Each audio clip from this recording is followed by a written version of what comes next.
You ever feel like your business is running you instead of you running your business? And maybe there's areas that you're avoiding because the problems are just piling up and people are confused. They don't know how to do. And you just wish that the team would just get it, get what you're telling them, and then go do it. Well, there may be a missing link there, a missing process. Let me bring in an expert on making that all happen for you. Certified EOS implementer for EOS Worldwide, Will Crist.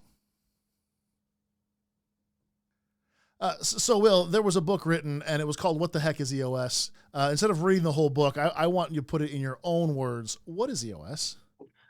EOS is a system for helping business leaders get what they want. And it's a complete system with simple tools, and it helps people get three things that we call vision, traction, and healthy. And vision means getting those leaders 100% on the same page. They know exactly where the company's going and how it's going to get there. And then traction means taking those leaders and helping them become much more disciplined and accountable so that literally all they're doing is helping you achieve your vision. And then finally, healthy is taking those leaders and turning them into a coherent, open, and honest, problem-solving, literally fun-loving leadership team. Because if you've been in business long, you know that leadership teams are not that way all the time. And so as goes the leadership team, goes the rest of the organization, and we get to the place where everybody, 100% of the people in the organization know exactly where the company's going, how it's going to get there, and not only do they know it, they want to be on the journey.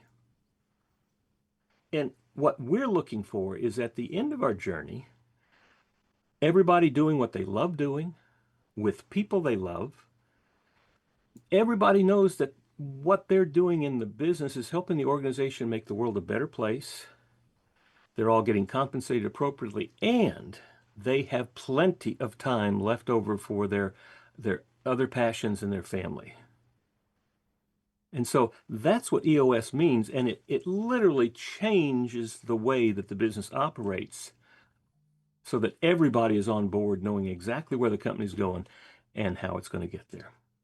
Which is incredible because sometimes in the pre-state, right, before EOS or an early implementation, I mean, some of the problems are pretty obvious, some less obvious. Some of the issues, I mean, missing deadlines, not having clear tasks of what to do, confusion, even frustration. I mean, there's entrepreneurs right now that will look at their business and they don't want to look at the books. They don't want to look at the results. They don't want to look at the bank account.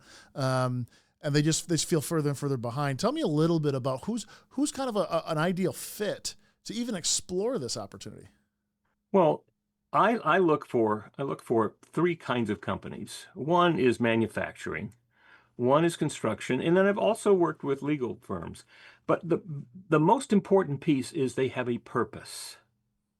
They have a purpose because what often happens is companies with a purpose, and generally that purpose is going to help make the world a better place. But with that purpose, if they don't have an operating system that works for them, then the noise from the dysfunction in the business distracts them from doing their purpose. And so my job as an EOS implementer is to take that noise and make it a whisper so that they can focus on their purpose.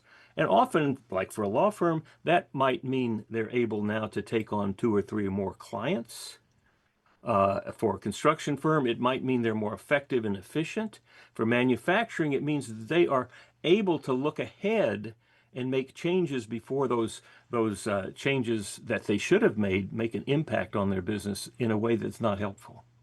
Well, especially if you're identifying bottlenecks. I mean, particularly in businesses under 10 million, your bottleneck tends to maybe be the founder or the owner or the kind of person in charge, right? So you're working not only on building the team around them, but sometimes you got to work on them too. Well, yes, and it's building trust. It's helping them to get the right people in the right seats, and that's not always the case. More often than not, it is the case that they have the right people, but they have not created a system whereby they can discuss issues, come up with an agreement upon how to proceed to solve those issues, and then hold each other accountable in a way that's supportive rather than judgmental. And they almost sounds like you're describing some meetings where that we don't know the purpose of the meeting. We don't know why we're in the meeting. We don't really take actionable steps out of it. It seems like we're rehashing the same 2 or 3 things over and over. So part of this is a process of making sure that we have a flow and a purpose to meetings. But also one thing I was impressed with is amazing because it's an end time. I mean, you have a start time to most meetings, but most meetings don't have an end time. Tell me a little bit about why having a Well, structure what of the we meeting is do important. is we have a meeting for the leadership team meeting. Initially, as we're teaching, the leadership team meets every week, same day, same time, starts on time and ends on time. What a concept, huh? Same day, same time, starts on time, ends on time, and has the same agenda. And there's really 2 parts to the meeting. One is reporting, as you're reporting on how you individually are feeling, how you're feeling about the business successes that you've experienced in the past week. Then you look at the scorecard that you have created. What does it look like? Are we hitting our numbers? Are we making progress? And then we're looking at how are we moving our projects through, because we have projects that we want to complete within a 90-day period. And then there's a little headlines, anything we have to announce. And then are we getting the things done that we said we would get done as a to-do for this week? Those are all reporting pieces.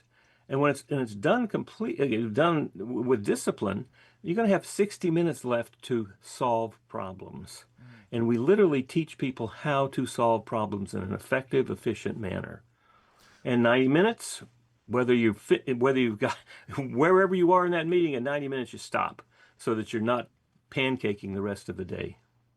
And you actually get better in fitting inside a specific time range. I mean, you really the whole team gets used to it. Yeah, putting that 90-minute meeting together, that leadership team, when people really get it, it makes a huge difference in how they're moving forward. And that's what I hear continually when I ask for feedback, is those L10 meetings, those leadership team meetings are really very helpful. We're solving problems. We're seeing where we're missing our numbers on the scorecard. This has really made a huge difference for us. Well, then there's a lot of owners and presidents, principals who they're going to be very interested in that problem solving piece. Solve my problem, Will, right? Talk to me a little bit though. A lot of times they don't even solve the problem. They're not even working on the actual problem. They're working on all the things around the problem, aren't they? Right. Well, and what we do is we know, and we tell them initially, we tell them that even in great companies, what tends to happen is when there's a problem, that the person who sees it or has responsibility for it calls everybody together. They get into a room and they start doing exactly what they're really good at, which is just talking. And they'll talk about this and they'll argue about things until somebody says, I got to go. I got other things to do. The meeting is over, and the person who called the meeting still has the problem on his desk or her desk. And so they make a decision, and then tomorrow, before coffee time, everybody has second guessed them, told them this is not the way to do it, but they never really solved the problem at all. So we teach people to stop and to do 3 things. Number 1, identify what the real problem is. What's causing this issue to be here? And until we all agree, yes, that is the real problem, or those are the real problems that are causing this issue, until we all agree, we can't move forward. So there's some really strong, robust conversation around deciding what the real issue is. And once we agree on the real issue, then we do our second step, which is discuss. And by that we mean discuss what's possible. What are the possibilities for solving those real problems? And we have a rule. Nobody can repeat themselves. This is not an argument. This is not somebody trying to overwhelm somebody with their position or their data or their experience. All we're doing is putting all the possibilities onto the table. And then when we know that we've got everything on the table because nobody has any more ideas, then we pick 1 or 2. And that's when we move to solve. When we pick 1 or 2 of those, somebody takes responsibility for getting that process started in the next 7 days. And that becomes a to-do that we want to make sure gets done in the next 7 days. But that is a huge shift. And as we migrate this down into the entire organization, that really does give people agency, and they learn that they can make decisions. It's not just something that that comes down from the top. They can make decisions about solving problems in their particular department or in their part of the company. So agency and ability and respect are all part of the benefits of learning and using what we call IDS. Identify the real problem, discuss it, and then solve it by picking one or two. I love it. And when you talk about top down for a minute, it was amazing when you walk through the process. There's some people who are more visionary type people, Hmm. and other who when you talk about processes and systems, their mind goes blank. And there's other people that when you don't have a process or a system, their mind goes blank. So they're putting those two together, and then it goes into a larger conversation of right people, right seats. But really, that's kind of a core relationship at the top is the visionary looking down the field and someone else able to implement behind them. Talk about the importance of getting that relationship right. Well, so often the visionary, the founder, the one who started this entrepreneurial organization, the one who said, that's a problem, I want to solve it. And they have a tremendous vision. That's what allows them to even see how to solve the problem or even see the problem itself. So they're out there doing everything they can to solve the problem. But because they're a visionary, generally, every time they come into a meeting, they're bringing 20 ideas along with it. And so they really get frustrated because they think people are not doing what I tell them to do. But the reality is, people don't know what they want them to do because they're sharing these great big ideas. And you know that you've got a visionary in what we call the implementer's seat. I mean, the integrator's seat. When what happens is the the visionary will say, this is where we're going. This is where we're going. And then 90 days later, when the whole team is just beginning to put these things into action, the visionary says, I might change my mind. We're going in a different direction. You do that a couple of times and you lose the whole communication with the organization. And so what you have is we have identified the essential role for what we call the integrator. And it's the integrator's job to work hand in hand. They're joined at the hip with the visionary and say to the visionary, that 20 ideas are all very good, but I think we can do these two. And then to be responsible for helping that leadership team work together harmoniously to accomplish the vision. And that's essential. Now, that doesn't mean that integrator needs to know about how to do marketing, how to do sales, how to do manufacturing and operations, or all the finances. Their job is to facilitate that leadership team into working together harmoniously. They don't have to tell people what to do because you have the right people in the right seats. They already know what to do in their department. Absolutely, Will, and something that I've always thought when you go through these steps, these processes, these systems, this is what a CEO would do if you paid them 5 or 10 million a year, right? They would come in with all these systems and processes, and they wouldn't necessarily know the way you do the actual thing. But this is a way to have that level of operation, that level of organization and communication. And you're not even spending a fraction of what it would be to go hire a high powered CFO or sorry No, CEO. and hiring a high-powered CEO doesn't really change the dynamic because when the CEO comes in and the CEO has all the ideas, then you keep coming back to the very thing that one of my clients said to me. He became his grandfather started the business. His father took it over, and then his father had to leave the business. And so here came this young expert in manufacturing who'd done a great job in the manufacturing department. And when he met me, he said, Will, my dad ran this company by every day having all of the 8 leaders line up in those chairs. And he pointed to the chairs and he said, one by one, they would come in and spend 15 to 20 minutes with my dad. And he would have to tell them what to do next. And he said, I got to tell you, I don't know anything about accounting. I don't know anything about sales. I know a lot about manufacturing, I don't know anything about HR, and I don't want to. And so over the period of time we worked together, every one of those seats wound up being filled by somebody who was very competent, had lots of experience in that area, and could do what he could accomplish the goals that the company had for that department. That allowed that new owner, that new CEO, to take time to take his family to Europe, to go visit his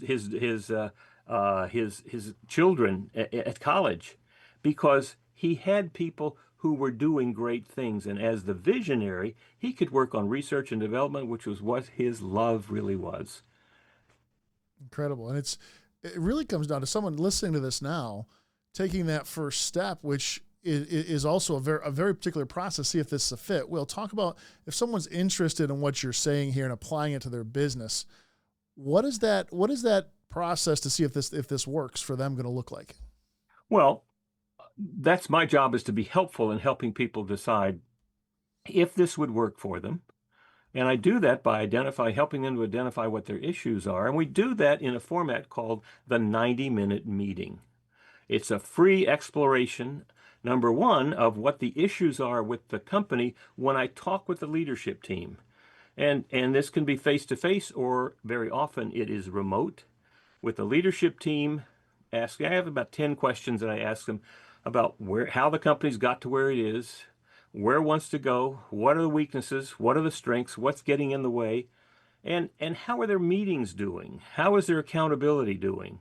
Are people aligned with the plan for the organization? And then I spend the rest of the time, the 60 minutes, showing them the system. And I help them to see what EOS does, how it works, and then at the end I show them the process that we use, and they have everything they need to make a decision on whether this will help them and whether they think I'm the person to do that. So that is really a conversation. It starts off with a conversation, a short 15, 20-minute conversation with me. And then we celebrate, then we calendar a 90-minute slot where we're going to get together online or face to face and share with them this conversation about EOS.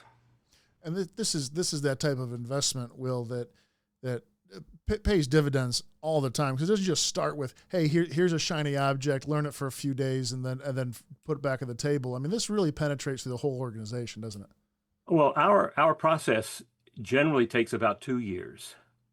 It takes about 2 years for EOS to become part of the DNA of a company or of a law firm, and in that process, all 55 clients that I've had, not a single one of them did not get a multiple return on the investment of time, resources, and money.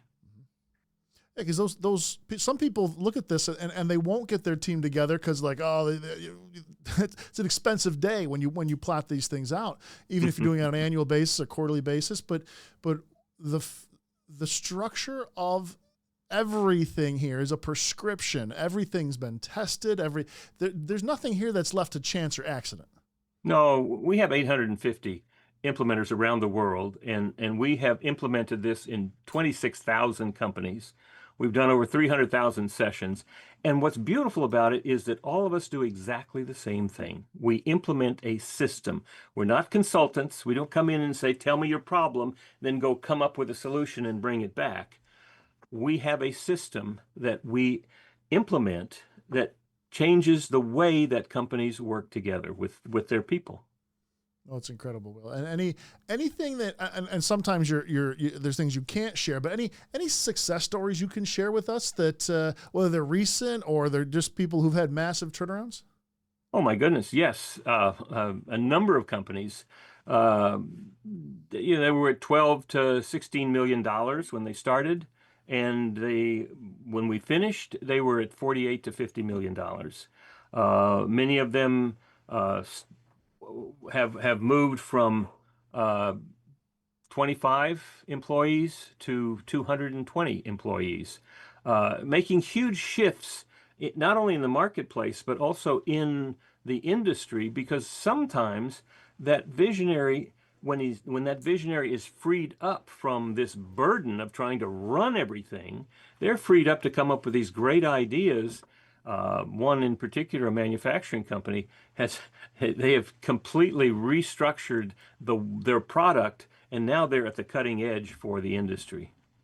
I love that. Well, and there's also a lot of companies right now with ownership that's looking to sell the company someday. And there's a lot of buyers that will look at these companies and say, well, listen, that owner is way too involved. This company won't run without them. So EOS may be a way to get yourself positioned for an exit that could not only increase your multiple, but man, I mean, there's companies that wouldn't touch you if you didn't have a process like this. Well, what happens with EOS over that 2 years is you're building the processes, you're building the structure for people, because we always create the accountability chart, which is the structure for the organization first, and then put people into it second. So you have a structure that's there. You've shared the responsibility. So when the owner exits, you don't have everything going out the door with them, because that whole company is now working together, knowing exactly where they're going, how they're going to get there, and they're supporting each other with that. So absolutely, the difference between a company that is struggling when there's an exit event, and the company that has an operating system that's firmly committed and firmly and clearly working, it's a very significant increase in the multiple that's paid. Especially when you're talking about getting into the 10, 15, 20, or $40 million world you're talking about. We're not talking about an individual buying that company now. We're selling to private equity, or we're selling to a larger company who wouldn't look at us, wouldn't even consider us if it was all dependent on one person or two people to run the business, who won't even be there once the sale takes place. That's right. That's right. Beautiful. That's right. So there's one thing I do want to point out. And it's more of a question base for this. What is the difference between a company that, where the visionary or the founder is able to step back, and one where that person just can't let go? How do you address that? How do you handle that? Well, with a question, what is it that you want, and what's getting in the way? It's not my job to tell them. They can figure that out pretty quickly. And so they might get to the place where they say, I really just want to keep it myself and just run it the way that I have been. That's rare. But it really is for everybody there. It's a matter of changing the way they're working together. In some organizations, people have been trained to always ask their supervisor, what do I do next? All the way from the leadership team down to the deepest part of the organization. And what EOS is doing is saying to them, you have solutions here. Now, if it eludes you, you can certainly move it up to the next level. But for the most part, try it first. IDS that issue. And that's what we train people to do. IDS that issue so that you have agency, and you're the people on the line, on the floor, you're out in the field, you know what the problems are, and you probably know what the solutions can be.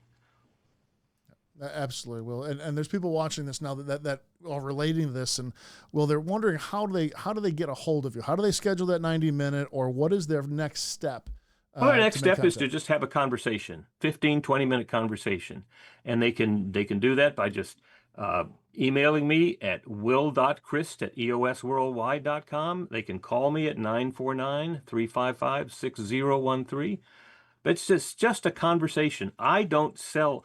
None of us try to sell anything. We're simply asking, what are the issues that you have? Let me show you what we do. And then you can tell us whether you think this will work. Awesome. Well, and you can find that number, you can find those links, find that email, either in the description, in the comments, or even on this video. They're on your screen right now. Don't wait. Take action on this. There's really, Will. I mean, there's no downside here. I mean, this is something that has been on their minds. They've been reading 100 books on how to figure this out, and I think one of the great things that you've been able to do through EOS is tie this all together in an encompassing solution where it's not just one piece of the puzzle; it's the entire picture. Right, right. So, well, I'll leave you with the last word. Appreciate you being here today. Anything else you have to say to the audience now? Well, one of the things that I ask CEOs that I've never met before is I ask them, have you been in business for 3 to 5 years, which is to help them, if they're 3 to 5 years, they've probably moved beyond the hair on fire startup phase. And when they say yes, then I ask them, well, you're not working over 40 hours a week, are you? And very often they will have this strange look, sort of like, well, I'm the CEO. I'm supposed to be working 80, 90 hours a week. And then I just tell them, you don't have to. Yeah, if you want to, that's fine. If you want to continue missing your children's softball games and your birthday parties, that's up to you. But if you want, you don't have to, because there is a system that can help you work only what you want to work and be doing what you love doing. I love it, Will. So find those links, find that contact, get in touch with will.crist, EOS Worldwide, certified EOS implementer. Change the way the business is now running you into you running it. Will, appreciate your time today. Thank you. Thanks a lot, Don.